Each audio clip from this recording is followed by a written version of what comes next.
Hey guys, it's Scarlett at Build Across, and today I want to show you how I paint this Paint by Line Hello Summer cutout.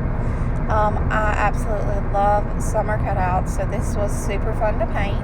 I'm going to go in first with the color Limeade, and I'm going to paint my background. And as you can tell, I go ahead and paint over my lettering because for me it's easier to just paint over it and then go back in after it dries and paint the lettering. So I will be using Tree Frog Green for my limes, and of course one of the fun things about this cutout is that you could really make it several different fruits. If you wanted to make it lemons, oranges, limes, you could probably even make kiwis if you wanted to, and if you wanted to do something really fun you could do all three. So really it's whatever you like. I just really love green and pink together, so that's why I chose this. And I use the color Cutouts for the center of the lime.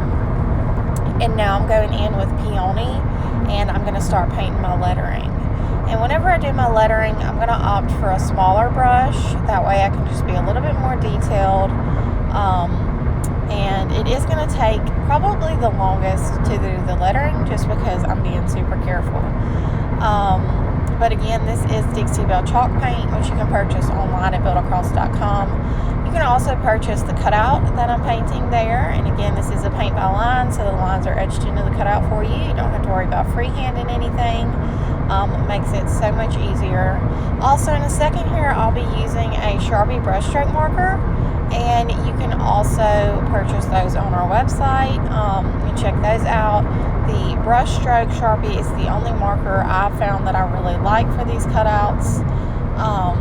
So just a heads up, I find that it works the best.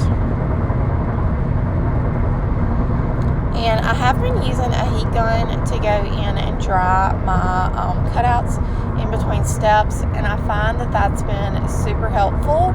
I'm using a Tekpo heat gun, but I haven't necessarily used it long enough to say that it's the one. I've never tried anything else, but so far it's been absolutely a time saver. Now I'm going in with my Sharpie brushstroke marker and beginning to outline everything. And I did go in with some soft pink and just highlight my lettering off camera, and I just did that with like a number 4 round. And now all I'm doing is following the lines that are etched into my cutout for me. You do want to make sure that your cutout is completely dry before you do this, or you will end up messing up your marker and it just doesn't go on as smooth. But once I'm done outlining everything, I'm going to go in with a number 4 round and some white paint. And I'm just going to highlight my limes. And this is kind of like the finishing step.